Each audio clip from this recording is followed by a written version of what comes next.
Okay, this is it. Okay, so hello everybody, my name is Josef, I'm from Prague. And actually I like beer, but I like vodka as well. I'm actually for the first time in Russia and speaking Russia as well. So I was looking for some association with Russia and I actually found one. You maybe noticed my nose. I'm competing in kickboxing. And actually, this is actually broken nose right here on the picture as well, again. And actually, my role model in kickboxing and in fighting is actually a Russian guy, Alexander Elemenenko, who is, if you know Fedor, the brother of this guy, he's a legend. So at least there is something. Anyway, 15 years ago, I'm a software engineer, I'm an IT security engineer who came over to, let's say, IT recruitment later on. But the important person on this picture is this guy. Do you know who this guy is? Stallman, perfect, perfect. So we got one, how do you know him? Why do you know him? Perfect, perfect, really admire it, perfect. This is Richard Matthew Stallman, which you can find on the internet that he's the last MIT hacker. So we, in recruitment, in sourcing, we use different tools. We kind of played with hacks. In this conference, you will see a lot of hacks, a lot of tips how to get some publicly available data, some emails, and so on. And even, for example, here, if you know the OSINT resources, which are the open available resources where you can find different emails, verify emails, and so on, you can see this is a list by actually Mark, who is CISSP. If you are hiring, for example, IT security engineers, you know that CISSP is really, let's say, tough security certification. So we are using tools from IT security engineers for sourcing. We are playing a little bit sometimes a dangerous role because we are playing with publicly available data. If I tell you, like maybe you use Google to find somebody on LinkedIn or somewhere else, but if you have more knowledge, you can use, for example, this HD TV stick, which is like a stick you can play a TV with. You can use it to track, for example, telephone calls. So, which we might say we are using some legit device to do some maybe not so legal things. On the last conference, I sent to all people in the audience SMS, classic SMS, even without knowing your number. It's possible as well. I wasn't sure if I'm able to actually take this device into Russia. So this was in Amsterdam. So maybe next time I can show it to you. But this is this device we built in our personal agency, basically. And with this device, you are able to do these things. You are able, imagine this is a Java sourcing, Java conference, for example, with Java engineers and so on. You are able to deliver a message to all of the people in the audience or around the building and so on. So you can also check which country they are from. So you can see at this Amsterdam conference, a lot of Germans were there, and I can see the types of the phones they have, for example, a lot of data, a lot of publicly available data. Maybe you say, why to care about GSM? But imagine, for example, on Kontakte, there are over 100 million users, where on LinkedIn there are over 500 million users. On Facebook, of course, it's massive, over 2 billion users. People online, over 3 billion users, but people having some phone SIM card, over 4.5 billion people. So, of course, this is the largest pool of people you can get. So maybe if you notice some spooky van in front of your office, maybe somebody's using this device to approach your people at your company. You can actually, if you know how, you can actually send SMS to anybody with whatever number you want. So you can send SMS, for example, with all zeros. You can send SMS like Obama or Putin if you want, for example. Yeah, it's possible as well. You can use actually this is our tool you can use. Be my guest, there is some credit over there. So if you use this sourcing and we love hacking password, you can try and you can maybe prank some of your friends if you want. You can do that. You can do this with the calls as well. Imagine from the Czech Republic calling to a candidate in Hungary, for example. He wouldn't receive my call when he can see like the Czech number. I need to call with the Hungarian number. Now I think Viber created a service that you can create these local numbers for local calls, basically globally. But this is easier. My favorite one is calling as North Korea. Everybody would pick up the call when you see like North Korea, like maybe something is happening. If you want to do this, you can use a service, completely legit service called spoofcard.com, where you can actually do this. You can mask your number as any number. If I put it into extreme, do you know what it is? This is a gun, obviously, this is a gun, but this is actually a 3D printed gun. And so 3D printed gun, you would say maybe, I don't know, by the Russian law, maybe it's illegal to have it, but you can actually create the gun by using of Wikipedia, the complete legit resource where there is a complete list of printed 3D weapon parts. So you can go here, you can a little bit of Google, and you will get to this website. You will download this mega pack full of guns, basically, and you will send it to a 3D printer, which is, for example, for $1,000, you can have this printer, you can print it out, and you can have it. So sometimes, even with sourcing, we can use, for example, Google to X-ray some sources which are not so usual. I can try to look for people who are Java engineers on Airbnb, for example. So I take Google, I do some kind of the search like this, and you can see there is actually some guy. We can see here that it's a little bit like small LinkedIn kind of. We can see that he studied some school, he's working as Java developer, and so on. So we can use this. Basically, if Contact, LinkedIn, Facebook, all these digital media change the way how we work with this digital data. In the past days, where we were actually doing audits for example, banks, companies, we were actually doing these techniques, which is called trash diving.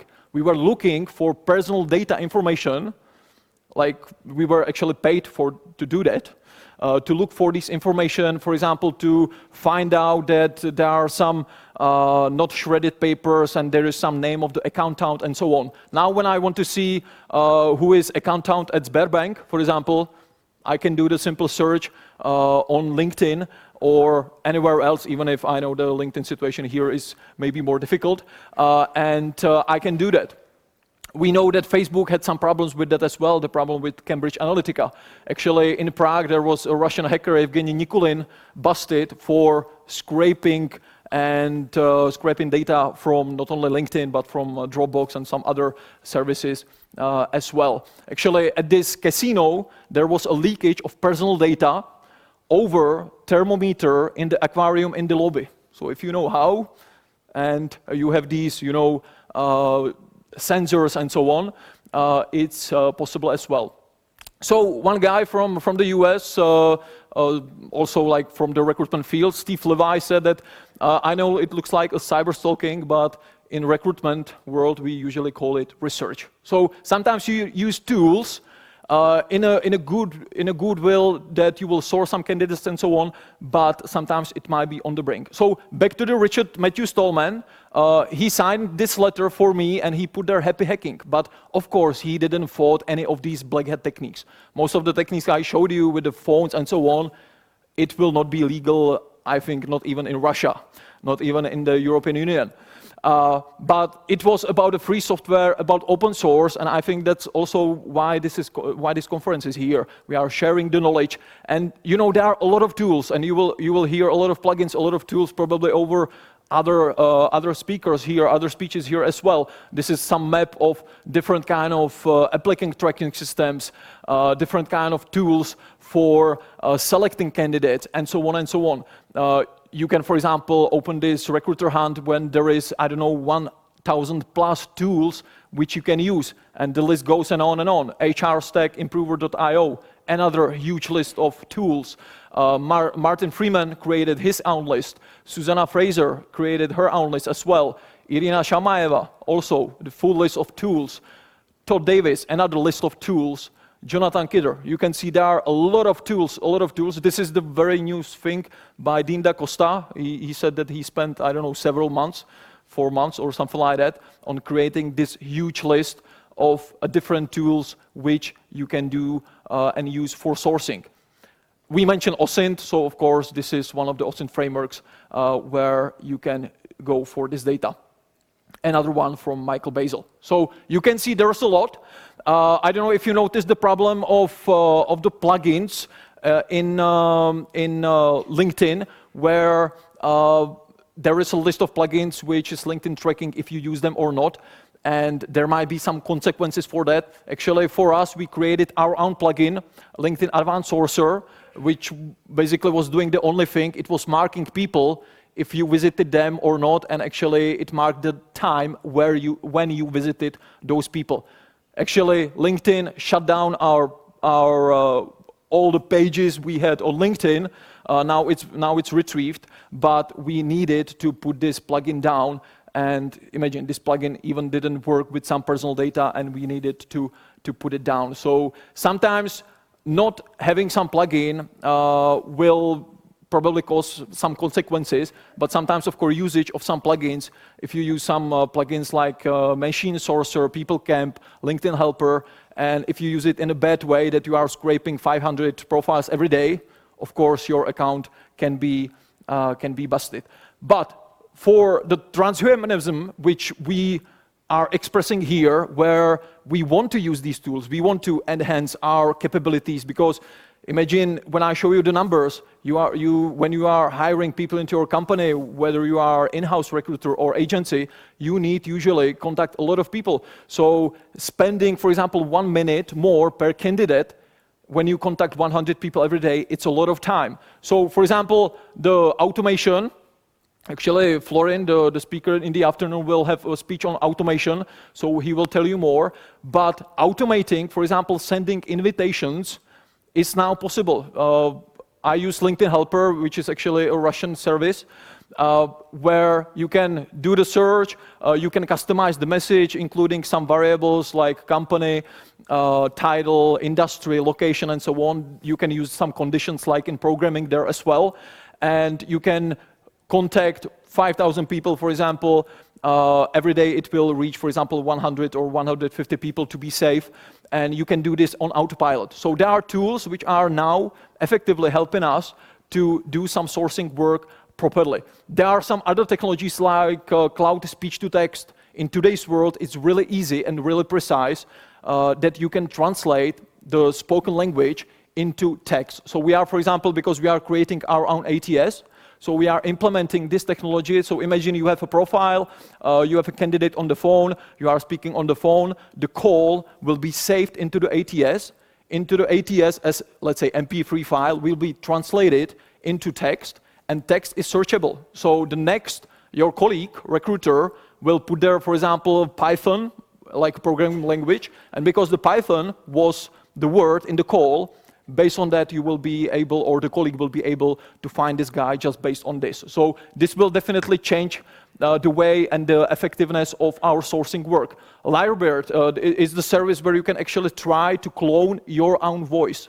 You need to read on a high-quality microphone, like few sentences, and then you can type some things, and it will be reading the sentences with your accent of your voice, color of your voice, and so on. So again, it can be implemented into ATS. So imagine a candidate will receive a call the day before the interview, and with your own voice, he will be told something like, hey, Mr. Candidate, tomorrow you have an interview at 3 p.m., good luck. But it will be done with your own voice. So of course, engagement is going through the roof. You can actually now clone faces as well with deepfake app. You can clone your faces, or with this is actually the Chinese Xinhua anchor in the Chinese television. This guy is a robot. This is not a real guy. So even the thing which I call video sourcing, which I will show you in a minute, which you can effectively use for engagement of IT people to increase your response rate, this technology, we will be able to use it to create these artificial video invitations, for example. So your face, but it's not you. You will just put there some text, or the ATS will do it for you, and the candidate will receive something like this with your face, but you didn't do anything. So you can see, at the moment, we are kind of overwhelmed by a lot of these tools, technologies, and I looked at it from the perspective more of the like the sourcing business. Because currently, as I said, I started as a software engineer, but later on I started agency. 5 years ago, we started agency GoodCall, where now in 5 years, we have something like 140 employees, 9 branches over Czech Republic, Slovakia, and now going to Poland. and we do over 600 placement, let's say, middle to higher placements every year. So I have quite some data. So imagine this is our team. Let's say 60% of these people are sourcers. We are really based on sourcing model. The problem in the Czech Republic is that we have the lowest unemployment rate in the whole EU. So in the Czech Republic, it's really tough to find any candidates. There is actually, I don't have it here, but there was actually one Hungarian guy created some fake profiles around Europe, and he was measuring which fake candidate will receive the highest number of recruitment invitations and so on. And it was in the Czech Republic. So we are totally overwhelmed. So it's really, for recruiters and sourcers, it's really tough. You can see one example, JavaScript developer for a company I board, where this is actually from our ATS, where you can see these funnels where we put, where we approach 138 people, and from that number we got 5 people we were able to present to the hiring manager. So the people who were interested, plus they were, based on the screening and interview, they were suitable for the role. 4 people interviewed, 1 people got the offer, and 1 person was placed. You can see how many people actually work on that. 1 recruiter and something like 6 sourcers. Another example, this is a little bit fuck up. You can see PHP developer, but we needed to contact, because this was, I cannot, this is time to hire 35, there is 35 time to hire. The time to hire here is over 300 days, so we were working on this role almost 1 year. We approached that number, 838 number of people. You can see how many people actually work on that, but it happens sometimes. We need to speak about some average numbers. This is the very latest numbers, March 2018 to March 2019, where you can see that on average, we need to approach 70 people to get that one hire. This is our numbers, 70 people. If you compare it with some other sources, for in-house you can have even less. You can have something like 50. If you are for agency, you will go on the European, let's say, level, you will go to 60 in the Czech Republic. Because of the tough region, you might go even higher. But this is the average, and this is our funnel, which we are working with. And all the sourcers, recruiters had to have this in mind when working with whatever it is, whether it's ATS, LinkedIn, Facebook, and so on. So the problem is that the sourcing job is getting complicated. Imagine the sourcer now, you need to know the things about searching, right? You need to search for candidates. So you need to know, for example, different kind of social media, maybe also aggregators like Amazing Hiring, Intelligent Search, and so on. You need to be able to do these long lists. Then you have to have the skills of getting information about the candidates, because if you want to approach the candidate properly, you need to have some more information, not only about his latest job, but about some more data which you can actually create more engagement behind the first approach. So maybe something like using Connectifier to quickly find, for example, his Facebook profile, or using Stalk Scan to find maybe the Java developer is currently attending some conference or something like that. That's the great info which you can use in the first message. Then you need to know things about approaching, how to find the telephone number, emails, how actually to put the message across to the candidate. So tools like Contact Out, Hire a Tool, Lucia maybe, Sales Navigator from LinkedIn, or the former Rapportive, if you remember. Then you need to know how to approach. If you know the way how to approach, you need to know, for example, email sequence softwares like Mixmax, Lemlist, when you can create a sequence of 3 emails, and they will be sent to all people who will not reply to you automatically. You will have, for example, Loom or Bomb for creating these video messages. As well, Mighty Text for the tool for, let's say, quickly sending the SMS messages. Of course, some of the headhunting, you need to pick up the phone, you need to be good with on the phone as well. Offline sourcing, there are different conferences, apps, you can source people on Facebook, Meetup, and so on. Not mentioning sourcing automation, inbound sourcing, and so on. So you can see for one person, for one sourcer, it's quite a lot of specialties this person needs to do. So what we are thinking and what we are applying at our company now is that we are dividing the one sourcer to, let's say, more specialties. So something like, it's also the perspective of hiring those people. Imagine the talent sourcer. When you hire talent sourcer, some people are more good with the searching part. So those people are more like kind of like IT geeky, nerdy styles of people. They are very good in searching, not so much good in doing the phones and disengagement and so on. Then there are maybe more even hardcore talent sources doing the automation. Florian also, he will maybe tell you his background. So it's about that. So that's maybe more like my style. Okay, let's move on. Approaching, different style, different person. Maybe he cannot, and he actually doesn't like to search and so on. That's why sometimes we have problems with retention of these people, because the talent sourcer, he hates either of those things. So we are planning, let's say, to divide it, that there will be a sourcer who's only searching, the sourcer who's only approaching, the sourcer who's only doing conferences, and so on. So like in the army, in the army you don't have only one soldier, like a universal soldier. You have a sniper, you have a machine gunner, and so on and so on. You have these kind of specialties. So how to recognize the best sourcers?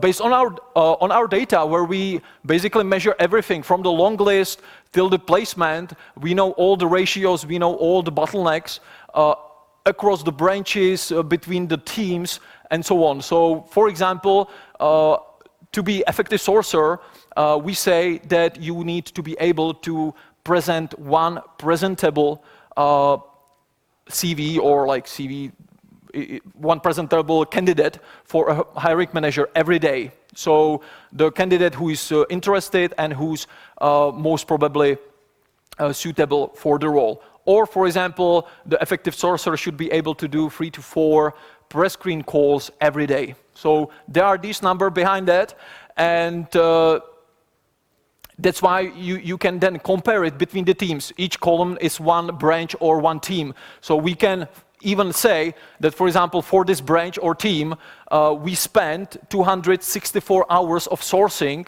to place that one candidate. So we can easily calculate how much money we spent on placing people, for example, for this branch or team. So if you multiply it with your hourly rate or the hourly rate of your sourcers, you will get the number. So this is really important to do, as well as the source of hire. So you can see for us it's something like 32% LinkedIn, 40% ATS, where of course a lot of people will be from LinkedIn as well. There are some job boards databases. We don't use advertisement at all, but we of course use any database available on the market. So even job board databases, referrals, and so on. So the important tool we implemented to, let's say, manage the army of sourcers is, apart from some like reports, weekly, monthly, quarterly, it's so-called sourcing checklist. So the sourcer, when he has the role, when he has the, for example, I'm looking for, I don't know, Hadoop specialist, okay? So he will put it there into the sourcing checklist, and he's actually putting there all the searches he did, but precisely. So including all the keywords, including the location, exactly how we did it. Because after a week, if we came back to some of our senior sourcing partners, or for example to me, and he will say, okay, I'm not able to find anymore. I need to be able to basically precisely audit what he did, and based on that, I will be able to help him with that. Without that, it's useless. We are like, if he says like, I tried LinkedIn, I tried Facebook, it says nothing. How you try it, what search have you done, and so on. So how to become a competitive sourcer? I would say the rule number 1 is, especially in IT as well, to do exhaustive searches. So if I'm looking for PHP developers in St. Petersburg with, I don't know, NetApp framework or something like that, I want to find them all on the network. I want to squeeze the network so properly that I will find them all. Even with LinkedIn, even in Russia, I put here some example, IT product manager. Imagine IT product manager, no any further details, but if I'm squeezing the network properly, I would probably start with the search where I would put into title something like product, or I put here also the Cyrillic version of that, and I would be using location St. Petersburg and industries, all the kind of IT industries as well. Of course, now there is a problem. There is the problem with the location, because this means that I will get only people having zip code of St. Petersburg on LinkedIn. But how about the people living, staying in St. Petersburg, not having the zip code of St. Petersburg? Of course, we need to work more on that. But still, imagine there is some guy who is IT product manager working for some automotive company. He doesn't need to necessarily choose IT as industry, because he will choose automotive, or IT manager at Sberbank. He will maybe choose banking. So I need to continue with the search. So the next search would be, the title is the same, but instead of using industry, I would use keywords where I would put something like software, information technology, telecommunications, and so on. Basically, any keyword which can relate the IT product or the manager or the product manager into the IT world. So if there is some product manager or owner, that's why I put it in this simplistic way, because if you put a product manager, of course you will get product managers, but how about the product owners, for example? How about the product coordinators? How about the product whatever else? So I'm changing the industry by using this. Anybody having product and maybe software somewhere on the profile will be mostly relevant for me to see.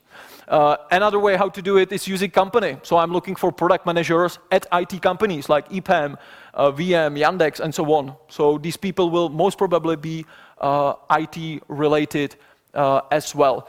With LinkedIn, even with this is the basic version, non-paid version, you can do these talent mapping things where you can, even without any knowledge about the market here in St. Petersburg, I can easily find top 20 companies, for example, employing Java developers by using this filter current company. Here you have top 5. If you want top 10, just exclude these companies in the interface. You can use schools as well. If there is some product manager who studied some technical university, there is still some assumption that he might end up in IT. And you can use groups as well. So this is from the paid version of LinkedIn, where depending on what version you have, if you have the highest one, RPS or Recruiter, you can use all groups, where you can see that there are these IT product management related groups. So if I have people from St. Petersburg on the position of product manager being in this group, these people will probably have something to do with IT product management. And this is the problem with the zip code. So you can see that there are people who, for example, Daria, just Russian Federation here, or Irina, Russian Federation.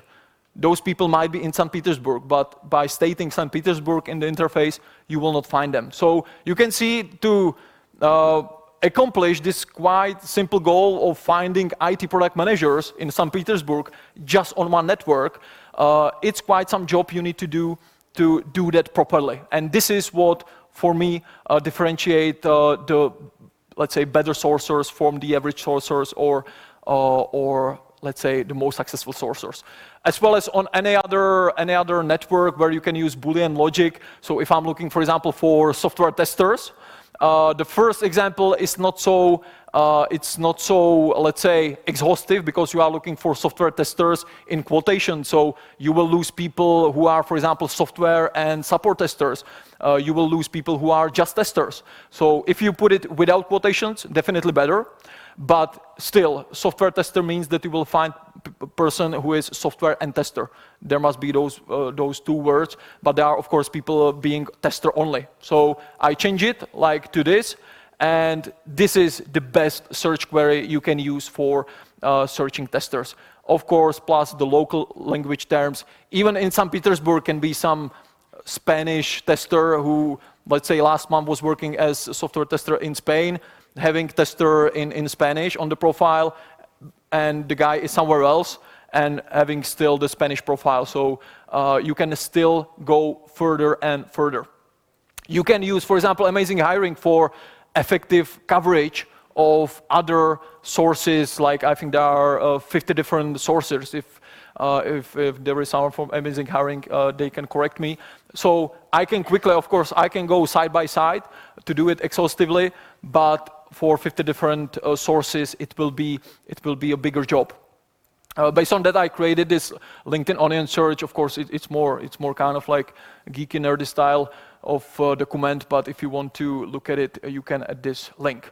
The rule number 2 is be disciplined, efficient, and systematic. That's really important. Just when you are sending invitations, you should be, of course, tracking anything into your ATS. You should be tracking and doing follow-ups on the right time. You should be replying to all of your candidates and so on. This is what I mean by being systematic. So overall, I can say, and I can say even from the example at our company, that the best sourcers, they don't use like 100 tools at the same time. They use just few of them. We do some recommendations for our people what to use, like having our own deck, which currently we are significantly improving. And their job is to do that systematic work, do that properly, and do that in a high volume. But still, you can use, for example, tools like, for example, Contact Out, when I have this person right here.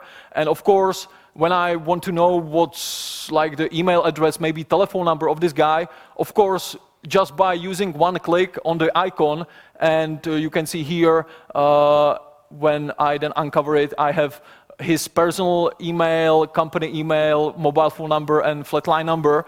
Of course, this is to be effective. I think Jan, the speaker after me, he created kind of analysis of this, so maybe you are mentioning that in your speech, so he can tell you more what's the best tool for that. But of course, this is definitely to be effective. I just, for one click, can have this information. So, of course, 1, 2, or 3 of these tools should be in your portfolio for that as well. Glossarytech.com from the Ukrainian guys, which is a plugin which analyzes the whole keywords on the LinkedIn profile, and it will tell you if the guy is a front-end developer, back-end developer, if he's doing infrastructure, if he's a tester, and so on. So if you are not much deep into the IT terminology behind the profiles, this will help you with identification of those people. Then there are things like appear.in, for example. So if you are used to using Skype to do interviews, sometimes there is a problem that some people, they don't have Skype. They are not able to install it on their company computer, or they lost the credentials. There are some barriers for the access to get connected. So we use appear.in, where you will register to this, actually it's website, it's not application, desktop application, it's a website.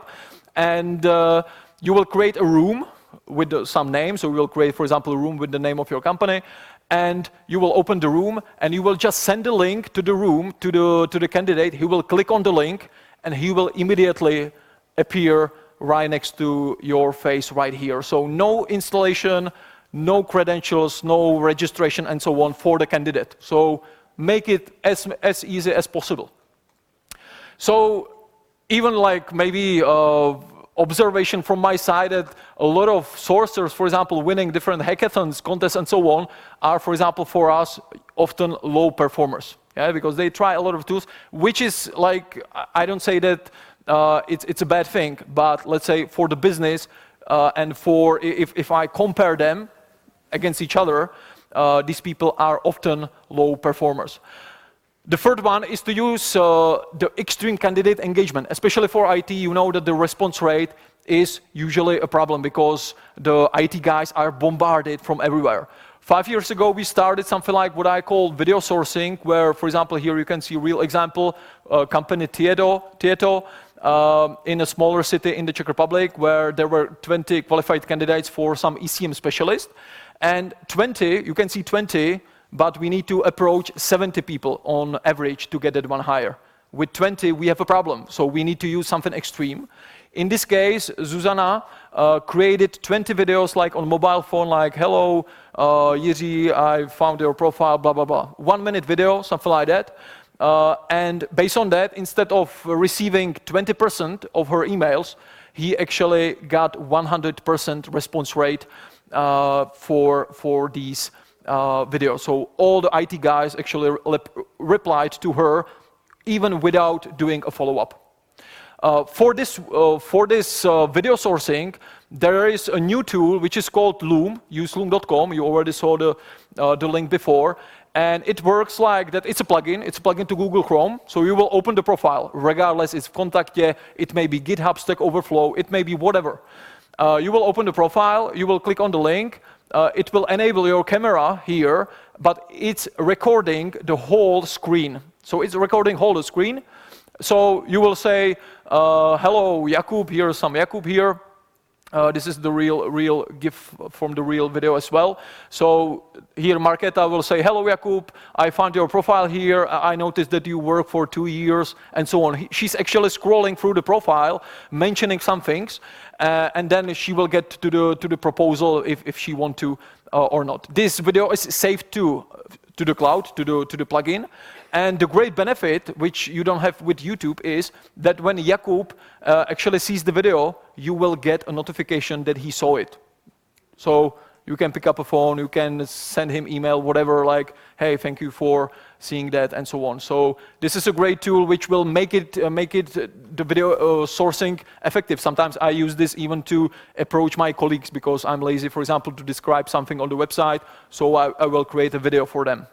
So we can see here is actually in-house example. This is a company 2N. They are doing these intercoms and so on. So they are doing like video job descriptions, like a video. So instead of you sending to the candidate some description in text, you will do the video actually with the real. In this case, those people are real here backend developers, for example. Yeah, so they will hear what this job is about from the real developers from the company. You as a sourcer or recruiter is using this video to send it to those people. This is just a picture from Google because I didn't have the real one. But in our Polish branch, we tried to send postcards to IT people because our sourcer there had a problem to get through, of course, receptionists and so on, because in Poland we are doing just the long list and short list. So he was advised by Kasia Borowicz from Poland, sourcing specialist in Poland, and we were trying to send them actually postcards. And the funny thing is that receptionists, even if it's like open postcard, they have no problem to passing the postcard to the IT guys at the company. So actually, those IT guys were actually getting back to our Polish sourcer even without a follow-up. Yeah. So another kind of old school way how to do that, but you can see it may be effective as well. And now I'm playing with some live videos and so on. So this is kind of a device we created at our company, how to do, because you, for example, on Facebook, you can create a video. You can connect, for example, with the IT guy or with more IT guys, and you can create a live broadcast just for these guys.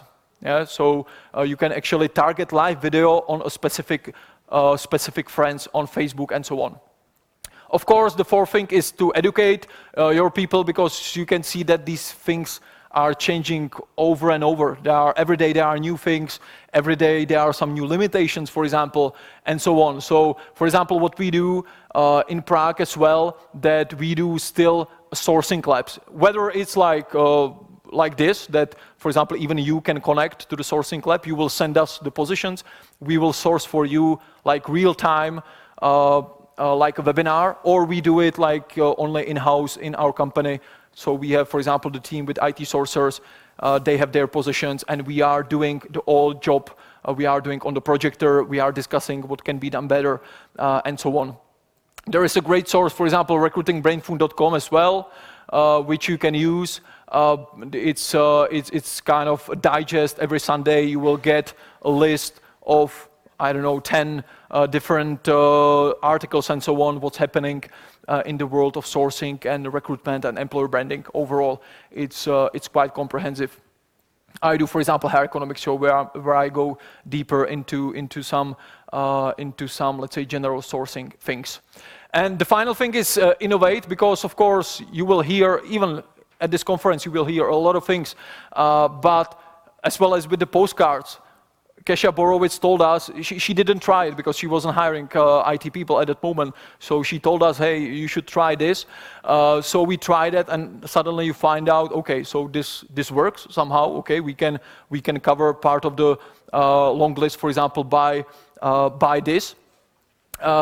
So try, of course, to find new ways locally here. Maybe you will have, of course, different ways where you will use, for example, the video sourcing, but you will use it in your own way. Maybe not with the developers, but you will use it with your, for example, CEO. If you are a company, I don't know what, of 100 employees, you can use your CEO for that as well, and so on. So try to modify it, try to localize it in a way where I wrote a book, People as Merchandise, 6 years ago, and also I find out this is not the ideal format to distribute the content about sourcing, because it's getting obsolete quite quickly. 6 years ago it wasn't that bad, but currently, I don't know, Jan also recently wrote one book on sourcing, so maybe he will tell you.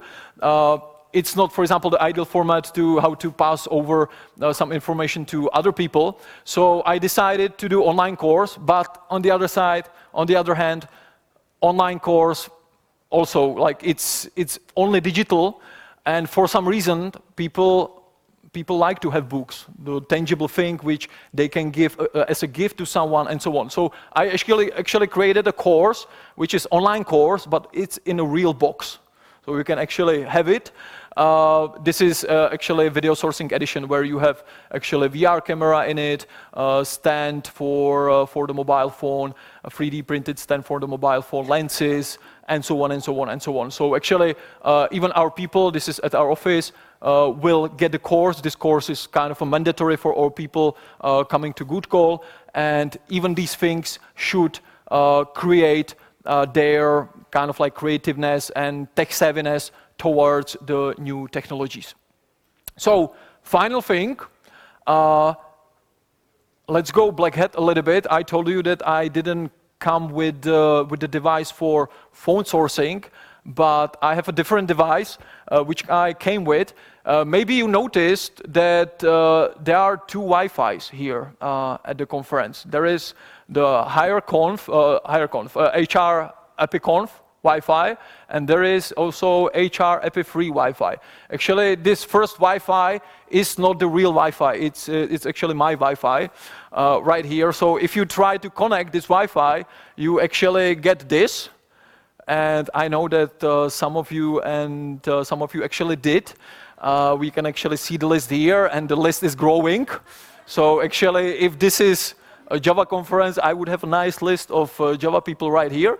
So actually we can see the Wi-Fi is actually right here. It's under the table right here. So yeah, but don't worry, like 1 month ago at Sourcing Summit in Germany, I tried to do it more, let's say, even more hardcore, and I put here not only email, but I put here sign it with LinkedIn to get to the Wi-Fi. And actually people saw this, and maybe you wonder if some people actually gave me their LinkedIn passwords. Over 40 people, this is the list of people who gave me emails, and this is actually the logins and passwords to their LinkedIn accounts, like for free. So this is kind of like publicly available data, right? So this is the device. You can see really, really cheap, 30 bucks, some Wi-Fi antenna, really, really old school. I have this antenna for, I think, 20 years, and USB Wi-Fi card. So yeah, of course, they asked me at the airport, like, what the fuck is this? Like, yeah. So that's it. Be over-obsessed, kind of my rule. Thank you very much. And now it's time for questions. Обязательно микрофон, чтобы они записывались для тех, кто онлайн. Угу.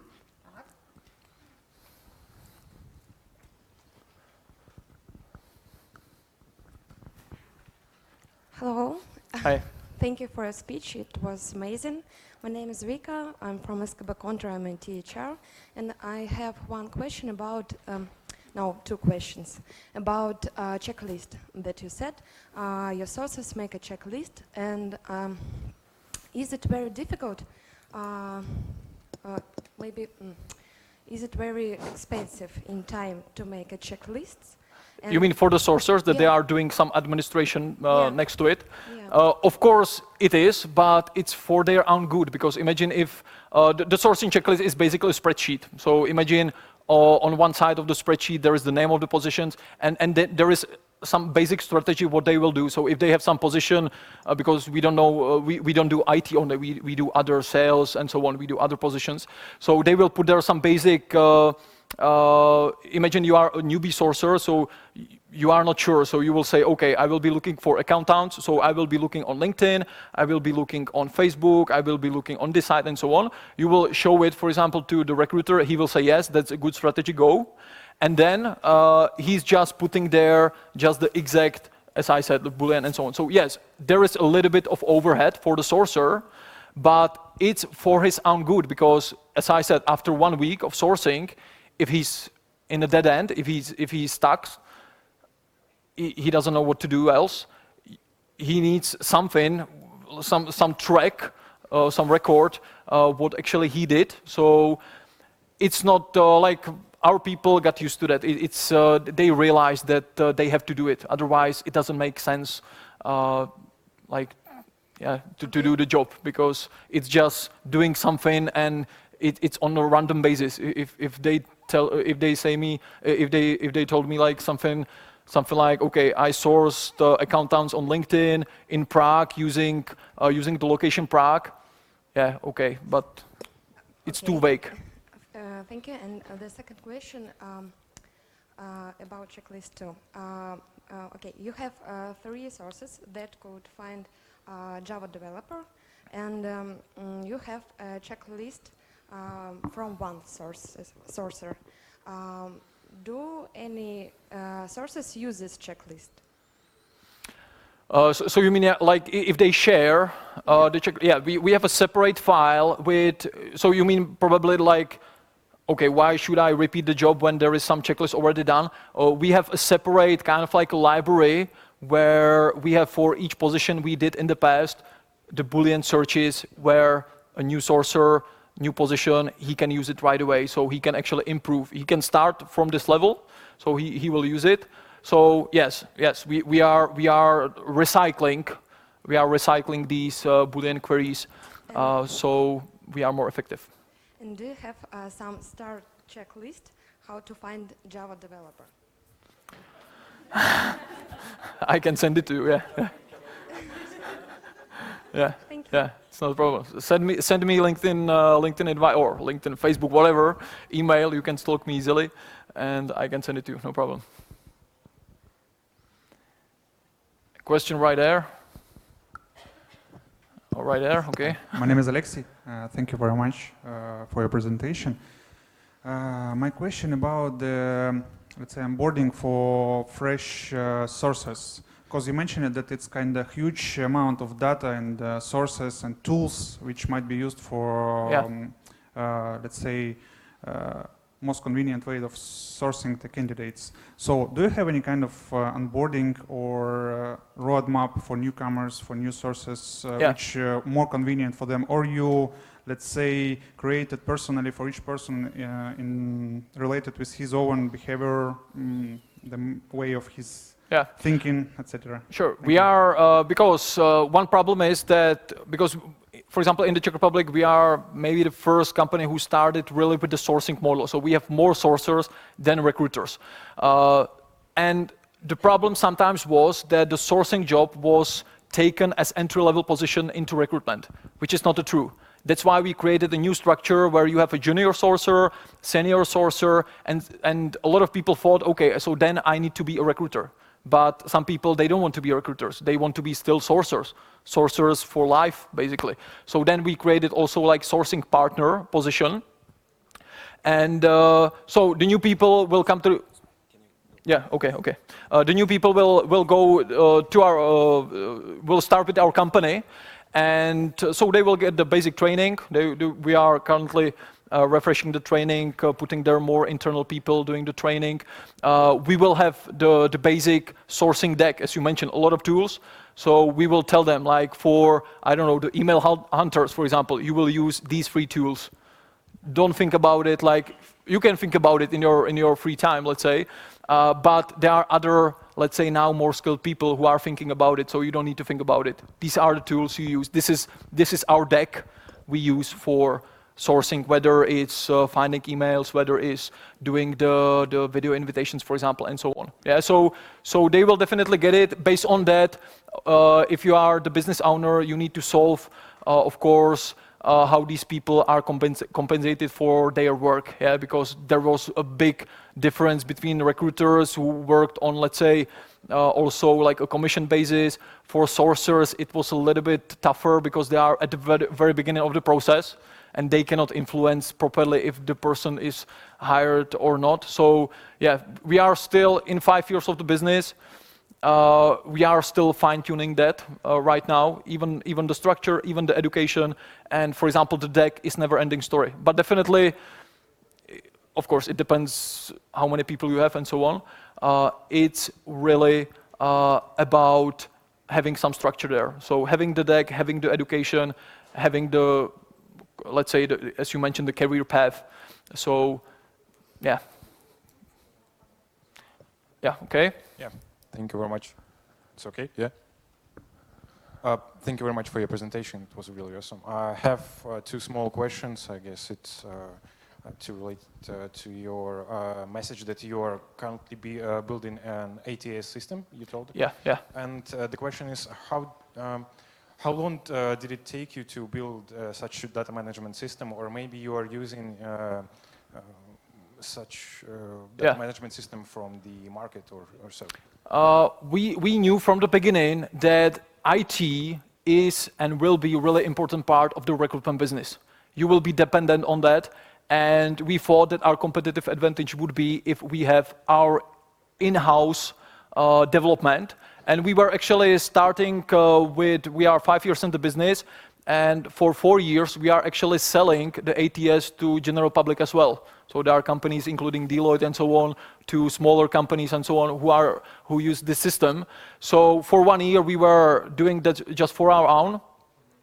We have still our own version where there are some functionalities which are not so suitable maybe for the general public, but we take this as a huge competitive advantage. But as you said, it's like, imagine, it depends, but there are 5 developers, the manager, there is the IT support, and so on. So it's of course, it's really demanding, but I cannot imagine doing and building this business without this element. So we have kind of 3 pillars, like the recruitment agency, ATS, including our own development, and the educational basis as well.